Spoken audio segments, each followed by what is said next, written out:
নমস্কার। আমরা ভারতীয়। ভারতে যখন আমরা কারোর সঙ্গে পরিচিত হই তখন আমরা হাত জোর করে নমস্কার করি, কারণ আমরা বিশ্বাস করি প্রতিটি মানুষের মনের মধ্যে ঈশ্বর বাস করেন। তা সে মানুষ হিন্দু হোক বা খ্রিস্টান, ধনী হোক বা দরিদ্র, ভারতীয় হোক বা বিদেশি, মানুষের মনের মধ্যে থাকা ঈশ্বরকে আমরা সম্মান করি বলে কোনো মানুষকে আমরা অপমান করি না। আমাদের ভারতবর্ষ পৃথিবীর সবচেয়ে বড় গণতন্ত্র, ষষ্ঠ বৃহত্তম দেশ, পৃথিবীর প্রাচীনতম সভ্যতার মধ্যে একটি। অ্যালজেব্রা, ক্যালকুলাস আর ত্রিকোণমিতি জন্ম হয়েছে আমাদের ভারতবর্ষে।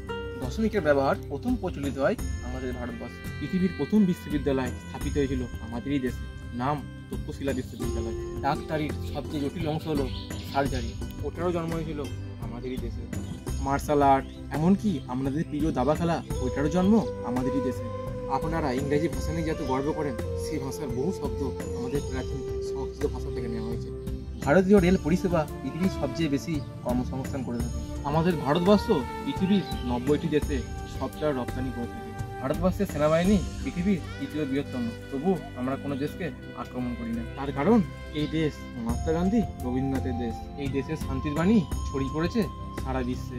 এই দেশ সিবি রমন, সত্যজিৎ রায়, অমর্ত্য সেনের দেশ, যাদের জ্ঞানের ও প্রতিভার আলো সারা পৃথিবীকে আলোকিত করেছে। এই দেশের মন কত যে উদার, তার সবচেয়ে বড় প্রমাণ হলো মাদার তেরেসা। এই উদারতা আছে বলেই ভারতবর্ষের 28টি রাজ্য এবং 7টি অঙ্গরাজ্য থাকা সত্ত্বেও ভারতবর্ষ এক এবং অভিন্ন। তাই আপনারা আমাদেরকে হাজার অপমান করলেও আমরা উদারভাবে আপনাদেরকে বলতে পারি নমস্কার। সকলকে জানাই শুভ স্বাধীনতা দিবসের শুভেচ্ছা। জয় হিন্দ। सुफलां सुफलां मलयज शीतलां सस्यश्यामलां वन्दे मातरम्।